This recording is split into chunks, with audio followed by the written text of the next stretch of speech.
নমস্কাৰ, এই মুহূৰ্তত আহি পৰিছে ৰাতিপুৱাৰ কেইবাটাও গুৰুত্বপূৰ্ণ খবৰ। আজি হৈছে 24 ছেপ্টেম্বৰ। আত্মহত্যিত মহিলাৰ বেংক একাউণ্টত সোমাব 10,000 কোটি টকা। অসমৰ মুখ্যমন্ত্ৰী ডক্টৰ হিমন্ত বিশ্ব শৰ্মাৰ বৃহৎ ঘোষণা। PM কিষাণৰ 18তম কিস্তিৰ টকা কোনে কোনে নাপাব সম্পূৰ্ণকৈ জানি লওক। চৰকাৰে কেইবাটাও গুৰুত্বপূৰ্ণ পন্থা হাতত লৈছে। অৰুণোদয় আঁচনিৰ লগতে চৰকাৰী খৰক লৈ মুখ্যমন্ত্ৰী হিমন্ত বিশ্ব শৰ্মাই এটা ভাল খবৰ দিলে। এইকেইটা নথি পত্ৰ এতিয়া আপুনি সংগ্ৰহ কৰি ৰাখক, কিয়নো চৰকাৰে নতুনকৈ প্ৰদান কৰি আছে চৰকাৰী ঘৰ। এইবাৰ 2024 বৰ্ষত কোনে কোনে চৰকাৰী ঘৰৰ টকা লাভ কৰিব। লগতে অৰুণোদয় আৰু ৰেচন কাৰ্ডক লৈ অসমৰ মুখ্যমন্ত্ৰী ডক্টৰ হিমন্ত বিশ্ব শৰ্মাই এখন ডাঙৰ মন্তব্য কৰিছে। লগতে কেইবাটাও ৰাজনৈতিক খবৰৰ লগতে অৰাজনৈতিক খবৰ যুগুত কৰা হৈছে আজিৰ দিনটোত। গোটেই অসম তথা ভাৰতৰ বিভিন্ন প্ৰান্তৰ পৰা যুগুত হৈছে কেইবাটাও ডাঙৰ খবৰ। এনেবোৰ খবৰ নিতৌ পাই থাকিবলৈ চেনেলটি ছাবস্ক্ৰাইব কৰি ভিডিঅ'টো এটা লাইক কৰিবলৈ নাপাহৰিব। আজিৰ আমাৰ প্ৰথমটো খুবেই গুৰুত্বপূৰ্ণ খবৰ হৈছে অসমবাসীৰ বাবে এখন ডাঙৰ খবৰ। চৰকাৰৰ বৃহৎ ঘোষণা, হাজাৰ হাজাৰ পৰিয়াললৈ বিনামূলীয়া চৰকাৰী ঘৰ। ৰাজ্যৰ হাজাৰ হাজাৰ পৰিয়ালে লাভ কৰিব চৰকাৰী ঘৰৰ টকা। সাজু কৰি ৰাখক যাৱতীয় নথি পত্ৰ। 1 লাখৰো অধিক পৰিয়ালে চৰকাৰে প্ৰদান কৰিব পকী ঘৰ। কেন্দ্ৰই অসমলৈ আগবঢ়াইছে 1,71,593টা চৰকাৰী ঘৰ। শীঘ্ৰে আৰম্ভ হ'ব আবেদন প্ৰক্ৰিয়া। তালিকাত নাম অহাৰ পিছতে একাউণ্টত সোমাব চৰকাৰী ঘৰৰ টকাসমূহ। আৰু কোনো দুৰ্নীতি নোহোৱাকৈ হিতাধিকাৰীলৈ টকা পঠাব চৰকাৰে। সাজু কৰি ৰাখক পান কাৰ্ড, ভোটাৰ কাৰ্ড, আধাৰ কাৰ্ড, লগতে বেংকৰ পাছবুক। এইকেইটা নথি পত্ৰ এতিয়া আপুনি সাজু কৰি ৰাখক। PMAY ঘৰক লৈ হিমন্ত বিশ্ব শৰ্মা চৰকাৰৰ এখন ডাঙৰ ঘোষণা। ৰাজ্যৰ হাজাৰ হাজাৰ পৰিয়ালে লাভ কৰিব চৰকাৰী ঘৰ। যিসকল ব্যক্তিৰ 2011 আৰু 2018 চৰকাৰী ঘৰৰ লিষ্টৰ পৰা নামটো বাদ পৰিছিলে, সেইসকল ব্যক্তিৰ একাউণ্টত চৰকাৰে অতি শীঘ্ৰে প্ৰেৰণ কৰিব টকা। যদি আপোনাৰ আকৌ তালিকাত নামটো লিষ্টত অন্তৰ্ভুক্ত কৰা হৈছে, এতিয়াই চেক কৰক তালিকাত আপোনাৰ নামটো আছে নে নাই। যদি তালিকাত নামটো আছে, তেনে ক্ষেত্ৰত এই বছৰতে আপোনাৰ একাউণ্টলৈ চৰকাৰে প্ৰেৰণ কৰিব 32,500 টকা চৰকাৰী ঘৰৰ প্ৰথম কিস্তিৰ টকাসমূহ। যদি আপোনালোকৰ লিষ্টত নামটো অহা নাই, তেনে ক্ষেত্ৰত নিশ্চয় কমেণ্ট কৰি জনাব। তাৰপিছত অসমবাসী ৰাইজক জনাইছো আমাৰ পৰৱৰ্তী খুবেই গুৰুত্বপূৰ্ণ খবৰ। লগতে এখন ডাঙৰ খবৰ, 50,000 টকালৈকে ঋণ ৰেহাই। মাইক্ৰ' ফাইনেন্সৰ ঋণী মহিলালৈ বৃহৎ ঘোষণা কৰিলে অসমৰ মুখ্যমন্ত্ৰী ডক্টৰ হিমন্ত বিশ্ব শৰ্মাই। আপুনি 50,000 টকা ঋণ লৈছে নেকি? মাইক্ৰ' ফাইনেন্সৰ ঋণী মহিলালৈ হিমন্ত বিশ্ব শৰ্মা চৰকাৰৰ বৃহৎ ঘোষণা। 50,000 টকা ঋণ লোৱা মহিলাৰ ঋণ মাফ কৰিব চৰকাৰে। বেংকৰ পৰা যদি আপুনি ঋণ লৈছিলে, তেন্তে আপোনাৰ বাবে এটা ভাল খবৰ, কিয়নো বেংকৰ ঋণ মাফ কৰি মহিলাসকলক দিয়া হ'ব NOC। কেবিনেটত বৃহৎ সিদ্ধান্ত গ্ৰহণ কৰিছে অসমৰ মুখ্যমন্ত্ৰী ডক্টৰ হিমন্ত বিশ্ব শৰ্মাৰ চৰকাৰখনে। ইতিমধ্যে 25,000 টকা পৰ্যন্ত ঋণ লোৱা মহিলাৰ ঋণ মাফ কৰিছে চৰকাৰে। আপুনি মাইক্ৰ' ফাইনেন্সৰ 25,000 টকা ঋণ লৈছিল নেকি? যদি ঋণ লৈছিলে, আপোনাৰ ঋণটো মাফ হৈছে নে নাই? যদি হৈছে, নিশ্চয় কমেণ্ট কৰি জনাব। মাইক্ৰ' ফাইনেন্সৰ ঋণী মহিলালৈ হিমন্ত বিশ্ব শৰ্মা চৰকাৰৰ বৃহৎ ঘোষণা। এইবাৰ 25,000 টকা নহয়, 50,000 টকা যদি আপুনি মাইক্ৰ' ফাইনেন্সৰ ঋণ লৈছে, তেন্তে আপোনাৰ ঋণটো ৰেহাই কৰিব অসমৰ মুখ্যমন্ত্ৰী ডক্টৰ হিমন্ত বিশ্ব শৰ্মাই কেবিনেট বৈঠকত কেইবাটাও গুৰুত্বপূৰ্ণ সিদ্ধান্ত গ্ৰহণ কৰিছে।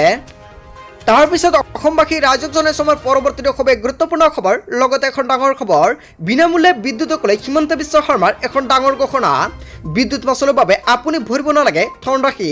85% ৰাশি হ'ব আপোনাৰ বিদ্যুতৰ বিল। পূৰ্বে যদি বিল আহিছিল 100 টকা, এতিয়া হ'ব 15 টকা। বিনামূল্যে বিদ্যুতক লৈ হিমন্ত বিশ্ব শৰ্মা চৰকাৰৰ বৃহৎ ঘোষণা। প্ৰধানমন্ত্ৰী সূৰ্যঘৰ বিজুলী যোজনাৰ অধীনত লাভ কৰিব বিনামূল্যে বিদ্যুৎ সেৱা। প্ৰতিটো ঘৰৰ ছাদত লগোৱা হ'ব ছ'লাৰ পেনেল। ছ'লাৰ পেনেল লগাবলৈ চৰকাৰে দিব 1,30,000 টকাৰ ৰাজসাহায্য, যাৰ জৰিয়তে উৎপাদন কৰিব পাৰিব বিদ্যুৎ। ইতিমধ্যে 2 লাখ লোকে বিনামূলীয়া বিদ্যুতৰ বাবে কৰিছে আবেদন। আৰু এই ছ'লাৰ পেনেল লগোৱাৰ পিছতে ৰাহি হ'ব 85% বিদ্যুতৰ বিল। বিদ্যুৎ মাচুলৰ বাবে আপুনি ভৰিব নালাগে ধন ৰাশি। অসমৰ মুখ্যমন্ত্ৰী ডক্টৰ হিমন্ত বিশ্ব শৰ্মাই এখন নতুন আঁচনি আৰম্ভ কৰিছে। আপুনি প্ৰধানমন্ত্ৰী সূৰ্যঘৰ আঁচনি আবেদন কৰিছে নে নাই?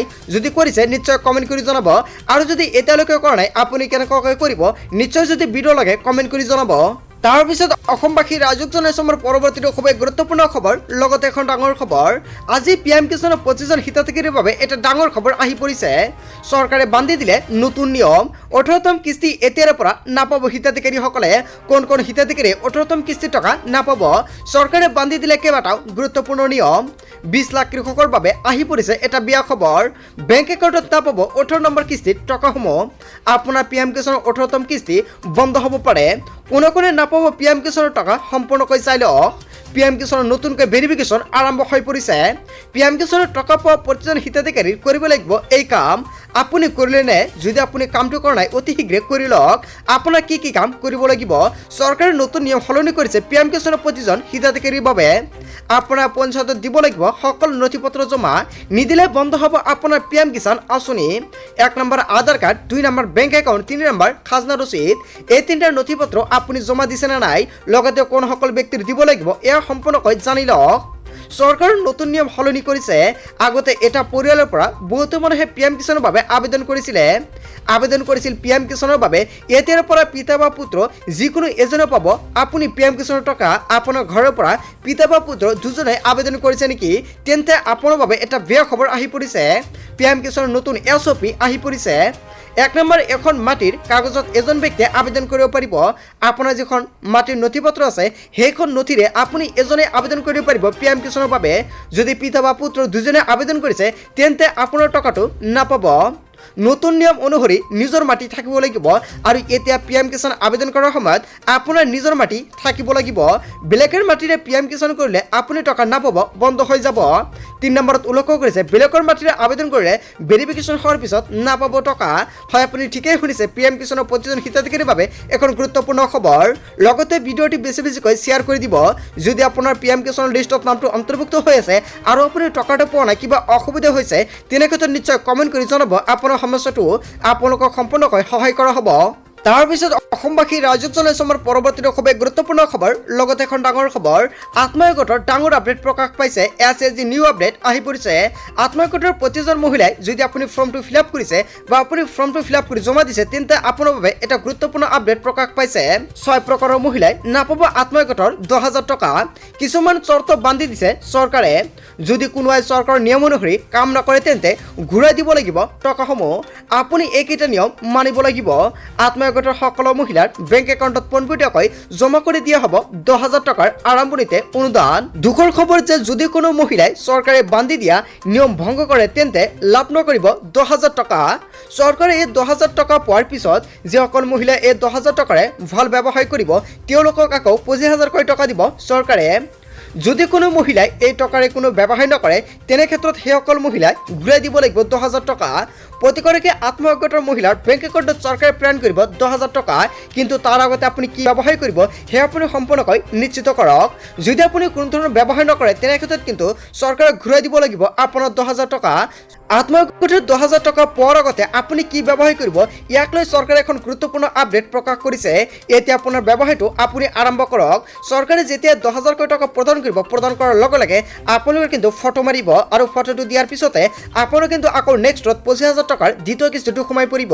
সো বন্ধু বান্ধৱীসকল যদি আপুনি তথাপিও লাখপতি হ'ব নোৱাৰে তথাপিও আপোনালোকক আকৌ চৰকাৰে প্ৰদান কৰিব টকা অসমৰ মুখ্যমন্ত্ৰী ডক্টৰ হিমন্ত বিশ্ব শৰ্মাই আত্মসহায়ক গোটৰ সকলো মহিলাক লৈ এটা গুৰুত্বপূৰ্ণ আপডেট প্ৰকাশ কৰিছে হয় বন্ধু বান্ধৱীসকল যদি আপুনি আত্মসহায়ক গোটৰ এজন সদস্য তেন্তে আপোনাৰ একাউণ্টত কিমান তাৰিখত চৰকাৰে সোমাই দিব টকা অহা মাহত লাখ লাখ আত্মসহায়ক গোটৰ মহিলাৰ একাউণ্টত 10000 টকা পোৱাৰ পূৰ্ণ সম্ভাৱনা যেতিয়াই অসমৰ মুখ্যমন্ত্ৰী ডক্টৰ হিমন্ত বিশ্ব শৰ্মাই 10000 টকা ৰিলিজ কৰাৰ লগে লগে আপোনালোকক এইখন চেনেলৰ জৰিয়তে জনাই দিম তাৰ বাবে সকলোৱে চেনেলটি ছাবস্ক্ৰাইব কৰি ৰাখিব তাৰপিছত অসমবাসী ৰাইজক জনাইছো আমাৰ পৰৱৰ্তী খুবেই গুৰুত্বপূৰ্ণ খবৰ লগতে এখন ডাঙৰ খবৰ 27 ছেপ্টেম্বৰলৈকে গুৱাহাটীৰ সকলো বিদ্যালয় বন্ধ ঘোষণা আজিৰ পৰা গুৱাহাটীৰ সকলো স্কুল বন্ধ ঘোষণা কৰা হৈছে উৎকট গৰমৰ বাবে বিদ্যালয় বন্ধৰ ঘোষণা কৰিছে প্ৰশাসনৰ 27 ছেপ্টেম্বৰলৈকে বন্ধ থাকিব মহানগৰীৰ সকলো বিদ্যালয় প্ৰশাসনে জাৰি কৰিলে জাননী চৰকাৰী বেচৰকাৰী সকলো শিক্ষানুষ্ঠানৰ বাবে প্ৰযোজ্য হ'ব এই নিয়ম চৰকাৰে কেইবাটাও গুৰুত্বপূৰ্ণ সিদ্ধান্ত গ্ৰহণ কৰিছে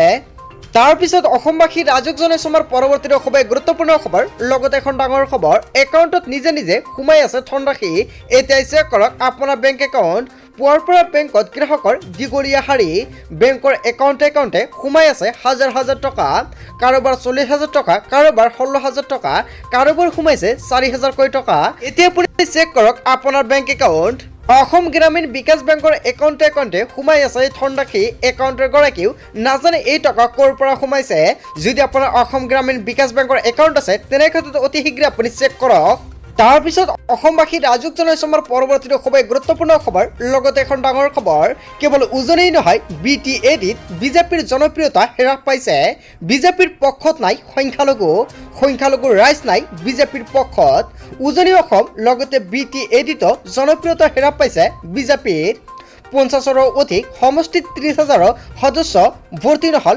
বিজেপিত। লোকসভা নিৰ্বাচনত 90 বিধানসভা সমষ্টিত লৈছে অগ্ৰগতি। এইবাৰ সদস্য ভৰ্তি অভিযানত আসনৰো ফল নাপালে বিজেপি চৰকাৰে। সমষ্টিয়ে সদস্যৰ তালিকা দেখি হতবাক হৈ পৰিছে ৰাজ্যিক বিজেপি। সদস্য ভৰ্তি তালিকাৰ শীৰ্ষত জালুকবাৰী সমষ্টি, দ্বিতীয় স্থানত জাগিৰোড, তৃতীয় স্থানত থাকিব নলবাৰী। জালুকবাৰীত সদস্যৰ সংখ্যা হৈছে 76,268 গৰাকী। কেৱল ইয়াই নহয়, জাগিৰোডত সদস্যৰ সংখ্যা হৈছে 75,107 গৰাকী। নলবাৰীত সদস্যৰ সংখ্যা হৈছে 72,806 গৰাকী। কেৱল ইয়াই নহয়, ভৱেশ কলিতাৰ ৰঙিয়াত সদস্যৰ সংখ্যা হৈছে 51,791 গৰাকী।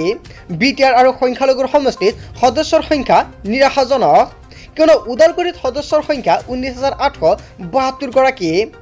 মাজবাটত 20,031 গৰাকী। কেৱল ইয়াই নহয়, বাক্সাত 17,375 গৰাকী সদস্য, কোকৰাঝাৰত মাত্ৰ 7,363 গৰাকী, গোসাইগাঁৱত মাত্ৰ 9,540 গৰাকী সদস্য, চেঙাত মাত্ৰ 3,919 গৰাকী। কেৱল ইয়াই নহয়, মন্দিয়াত 4,240 গৰাকী সদস্য, উজনি অসমৰ টিয়কত মাত্ৰ 14,139 গৰাকী আৰু তিতাবৰত 13,672 গৰাকী। তেজপুৰত মাত্ৰ 24,936 গৰাকী আৰু লখিমপুৰত ৰঙানদীত 23,179 গৰাকী। দেওবাৰলৈ ৰাজ্যত বিজেপিৰ 35,76,646 গৰাকী সদস্য। সংখ্যালঘু ৰাইজ নাই বিজেপিৰ পক্ষত। হয় বন্ধু-বান্ধৱীসকল, এটা ডাঙৰ খবৰ, এটা গুৰুত্বপূৰ্ণ খবৰ প্ৰকাশ পাইছে। গোটেই অসম তথা ভাৰতৰ বিভিন্ন প্ৰান্তৰ পৰা যুগুত হৈছে কেইবাটাও ডাঙৰ খবৰ। এনেবোৰ খবৰ নিতৌ পাই থাকিবলৈ চেনেলটি ছাবস্ক্ৰাইব কৰি ভিডিঅ'টো এটা লাইক কৰিবলৈ নাপাহৰিব। So thank you for watching full video.